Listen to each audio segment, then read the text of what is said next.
Baiklah pemirsa, kita awali dengan laporan perdana. Saudara, penjabat Gubernur Aceh Ahmad Marzuki dan istri Ayu Chandra Marzuki mengunjungi stand pameran milik Dekrenas Kabupaten Aceh Singkil di Pendopo Bupati Aceh Singkil pada Senin 8 Mei 2023. Keduanya memuji keindahan hasil kerajinan tangan khas daerah tersebut. PJ Gubernur Ahmad Marzuki dan istri melihat proses pembuatan tenun dan proses pengerjaan kasab sulam manik khas Aceh Singkil.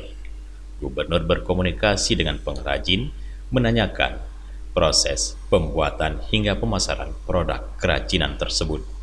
Kepada para pengrajin, pejabat gubernur meminta agar mengajarkan ilmu tenun dan membuat kasab kepada generasi muda. Dengan demikian, keahlian pembuatan produk khas unggulan daerah tersebut bisa terus lestari. Tim Liputan Aceh TV melaporkan.